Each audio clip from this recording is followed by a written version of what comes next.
সুপ্রিয় শিক্ষার্থী, আমরা তোমাদের বার্ষিক পরীক্ষার জন্য সকল প্রকার এমসিকিউ এক কথা উত্তর সংক্ষিপ্ত প্রশ্ন, রচনামূলক প্রশ্ন এর সাজেশন এবং উত্তর বুঝিয়ে দেব।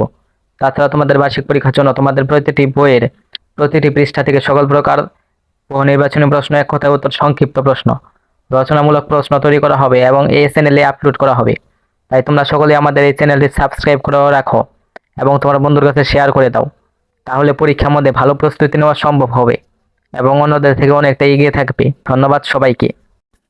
সুপ্রিয় শিক্ষার্থীরা, কেমন আছো? সকলে আশা করি ভালোই আছো। আজকে আমি তোমাদের দেখাবো সপ্তম শ্রেণীর স্বাস্থ্য ও সুরক্ষা বইয়ের সংক্ষিপ্ত প্রশ্ন এর উত্তর, যেটি তোমাদের শিক্ষকদের জন্য এনসিটিভি থেকে দেওয়া হয়েছে। এটির আঙ্গিকে তোমাদের শিক্ষক তোমাদের জন্য প্রশ্নপত্র তৈরি করবেন।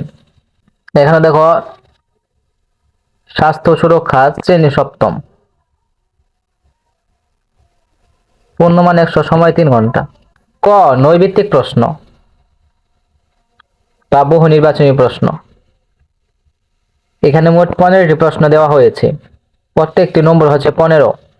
এগুলোর অ্যান্সার নিচের দিকে দেওয়া হয়েছে, তাই এগুলো নিয়ে আমি কোনো আলোচনা করব না। এখানে দেখো, এক কথায় উত্তর সর্বমোট 10টি প্রশ্ন দেওয়া হয়েছে, এগুলোর অ্যান্সার নিচের দিকে দেওয়া হয়েছে।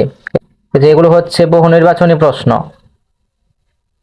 বা নৈর্ভিত্তিক প্রশ্ন এর অ্যান্সার, এবং এগুলো হচ্ছে এক কথায় প্রশ্ন এর অ্যান্সার। আজকে আমি আলোচনা করব সংক্ষিপ্ত প্রশ্ন এর উত্তর নিয়ে। এখানে সর্বমোট 10টি প্রশ্ন দেওয়া হয়েছে এবং প্রত্যেকটির নম্বর হচ্ছে 2 করে, সর্বমোট 20। চলো এগুলো অ্যান্সার দেখে নেই।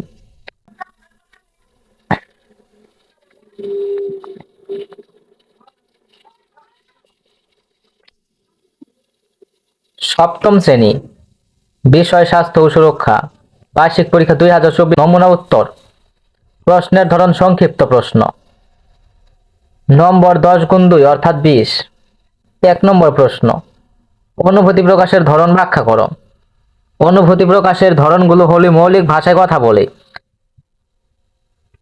শারীরিক ভাষা বা অঙ্গভঙ্গি ব্যবহার করে, লিখিতভাবে এবং মুখের অভিব্যক্তি বা চোখের মাধ্যমে বিভিন্ন পরিস্থিতিতে এ ধরনগুলো অনুভূতির প্রকাশে সহায়ক হয়।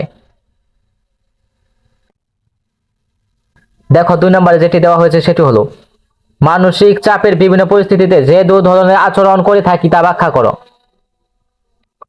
মানসিক চাপের পরিস্থিতিতে আমরা সাধারণত 2 ধরনের আচরণ করি, সেগুলো হলো আমরা ভয় পাই এবং আমরা হতাশাগ্রস্ত হয়ে পড়ি।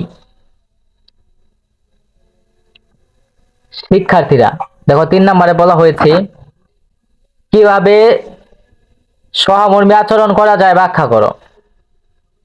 সুপ্রিয় শিক্ষার্থীরা, এগুলো পরে শোনালে ভিডিওটি অনেক লম্বা হয়ে যাবে, তাই তোমরা এগুলোর উত্তরগুলো দেখে নাও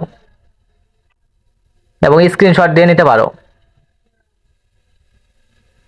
সুপ্রিয় শিক্ষার্থীরা, এগুলো ভালোভাবে দেখে নাও, তারপরে খাতায় লিখে প্র্যাকটিস করো, তাহলে পরীক্ষার মধ্যে তোমাদের জন্য অনেকটাই সহজ হয়ে যাবে।